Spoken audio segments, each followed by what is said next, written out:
अबुआ आवास योजना जो सरकार की सबसे महत्वाकांक्षी योजना रही है अध्यक्ष महोदय, उसमें कई सारी अनियमितता हो रही है क्योंकि सही तरीके से इम्प्लीमेंट नहीं हो पाया। आर्मी चलाया जा रहा है पंचायत में, एक सदस्य एक चुना हुआ जनप्रतिनिधि केवल सूची लेके जाता है अध्यक्ष महोदय और उसके तहत आवास अलॉट कर दिया जा रहा है। रियली सर आई अप्रिशिएट अपनी बहन को मैं धन्यवाद देता हूँ कि बहुत ही अच्छा प्रश्न उन्होंने किया महोदय। तो इसमें महोदय मैं तो कहूँगा कि जो हमारी जो सदस्य है, हमारी जो विधायिका हैं, इनका जो सुझाव उन्होंने दिया महोदय, इस पर हम अच्छा सुझाव है, संशोधन इसको करना है। और मैं आश्वस्त करता हूँ नेहा जी को कि एक कमेटी हम लोग बना रहे हैं जल्द, उसमें महोदय डीसी के साथ साथ, ताकि निगरानी के लिए डीसी के साथ साथ विधायक भी उस कमेटी में होगा महोदय।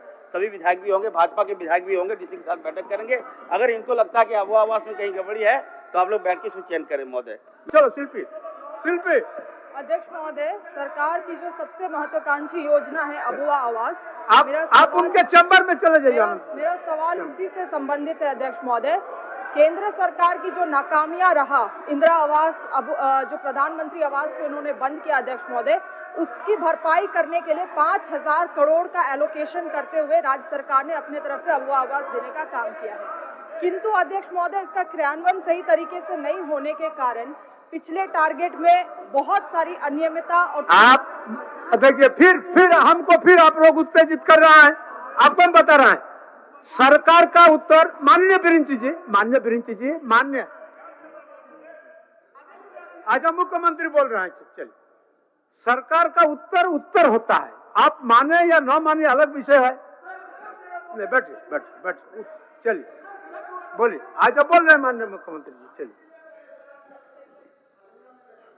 अध्यक्ष महोदय, जब माननीय मुख्यमंत्री इस बात को बोल रहे हैं कि सारा जवाब का उत्तर देंगे, आप पूरा पूछिए। अध्यक्ष महोदय, मैं फिर से दोबारा अपने सवाल को दोहरा रही हूँ। शुरुआत में कह रही हूँ अध्यक्ष महोदय कि अबुआ आवास योजना जो सरकार की सबसे महत्वाकांक्षी योजना रही है अध्यक्ष महोदय, उसमें कई सारी अनियमितता हो रही है क्योंकि सही तरीके से इम्प्लीमेंट नहीं हो पाया है। आज सरकार का मुझे जवाब मिला है कि एक समिति का गठन किया गया था 2023-11 में, जो पत्रांक संख्या दिया गया अध्यक्ष महोदय, उसके तहत एक पंचायत स्तरीय सत्यापन दल गठन किया गया है अध्यक्ष महोदय। मगर इन समिति सत्यापन दल चलने नहीं दीजिएगा माननीय सदस्य, चलने नहीं दीजिएगा। जनता का सवाल, माननीय सदस्यों का सवाल का ऐसा ही हर्ष करिएगा। नहीं, देखिए माननीय सदस्य, जनता का सवाल है और आप ही माननीय सदस्यों के द्वारा लाया गया है। देखिए अनंत ओझा जी कितना संतुष्ट होकर के गए, ऐसे शिल्पी नेहा तिर्की जी का भी है। अब आप सवाल को चलने नहीं दीजिएगा, व्यवधान उत्पन्न करिएगा, ये अच्छा परिपाटी में नहीं शुमार होगा। और मैं समझता हूँ किसी का कुछ क्षति नहीं होगा, सबका क्षति होगा। इसलिए मेरा आग्रह है, आसन से आग्रह है माननीय सदस्य, आप लोग अपना आसन पर जाएं, उनको पूछने दीजिए।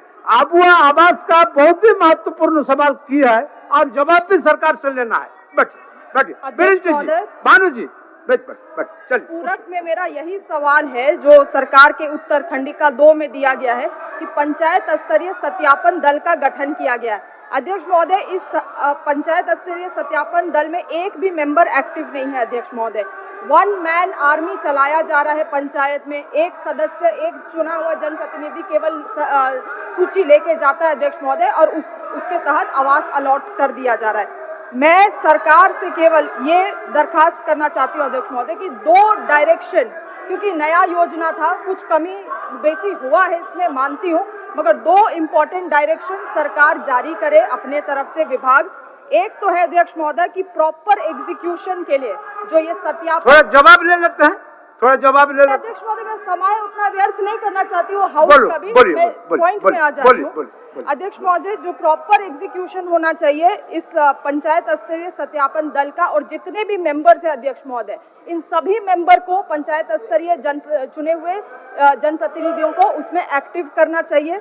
और दूसरा है अध्यक्ष महोदय कि जो डिस्ट्रिक्ट लेवल कमिटी का गठन किया गया है अध्यक्ष महोदय, जिसको मॉनिटरिंग बॉडी के तहत बनाया गया, उस कमिटी को भी तुरंत एक्टिवेट किया जाए। एक क्वेश्चन तो और फील्ड में जाके ये लोग मॉनिटरिंग करें अध्यक्ष महोदय। आज रांची जिला में मात्र 20% योजना कार्यान्वयन हुआ है। और अध्यक्ष महोदय 5,000 करोड़ रुपया सरकार ने एलोकेट किया है। शायद ये पहली बार और आखिरी बार होगा कि राज्य सरकार इतने बड़े मात्रे में आवास दे रही है। अध्यक्ष महोदय, सही तरीके से क्रियान्वयन हो, इसके लिए 2 डायरेक्शन विभाग अपने तरफ से निर्देशित करे। ठीक, माननीय मंत्री जी, देखिए इरफान साहब उत्तर दे रहा है, आप लोग समर्थन नहीं करिएगा तो हमारा चलिए सर आप उत्तर दीजिए। Sir really sir I appreciate अपनी बहन को मैं धन्यवाद देता हूं कि बहुत ही अच्छा प्रश्न उन्होंने किया महोदय। अबुआ आवास जो हमारे डायनेमिक मुख्यमंत्री आदरणीय हेमंत सोरेन जी का जो सपना था महोदय कि हम जब देश के प्रधानमंत्री ने महोदय झारखंड के साथ सौतेला व्यवहार किया, झारखंड के लोगों के लिए, आदिवासियों के लिए, मूलवासियों के लिए जब उनका पीएम आवास बंद कर दिया महोदय, तब मुख्यमंत्री जी ने सबको बुलाकर एक विशेष कमेटी बुलाकर महोदय अबुआ आवास का सोच के लिए महोदय आगे बढ़े। और मुख्यमंत्री जी ने कहा कि नहीं, हम अगर देश के प्रधानमंत्री अगर हमारा पीएम आवास बंद कर देंगे तो ऐसे में हम लोगों को क्या कर सकते हैं। तो मुख्यमंत्री जी ने कहा कि नहीं, हम अबुआ आवास हम देंगे। तो महोदय लोगों को लगा कि नहीं, अबुआ आवास क्या है, नहीं है, ये भाजपा के लोग पहले हल्ला कर रहे थे क्या होगा नहीं होगा। जब महोदय ये जमीन पर ये जब आवास आया, हम लोग जब इसका प्रचार प्रसार किए तो लोगों में उत्साह बढ़ा कि क्या है अबुआ आवास, इतना अच्छा अबुआ आवास, क्या कॉन्सेप्ट है महोदय। तो इसमें महोदय मैं तो कहूँगा कि जो हमारी जो सदस्य है, हमारी जो विधायिका हैं, इनका जो सुझाव उन्होंने दिया महोदय, इस पर हम अच्छा सुझाव है, संशोधन इसको करना है। और मैं आश्वस्त करता हूँ नेहा जी को कि एक कमेटी हम लोग बना रहे हैं जल्द, उसमें महोदय डीसी के साथ साथ, ताकि निगरानी के लिए डीसी के साथ साथ विधायक भी उस कमेटी में होगा महोदय, सभी विधायक भी होंगे, भाजपा के विधायक भी होंगे, डीसी के साथ बैठक करेंगे। अगर इनको लगता है कि अबुआ आवास में कहीं गड़बड़ी है तो आप लोग बैठ के इसको चयन करें महोदय। मैं धन्यवाद देता हूँ। चलिए, हो गया शिल्पी जी, चलिए। अध्यक्ष महोदय, बहुत बहुत धन्यवाद इतना निर्णायक फैसले के लिए, यहाँ से अपने डिसीजन के लिए बहुत बहुत धन्यवाद। अब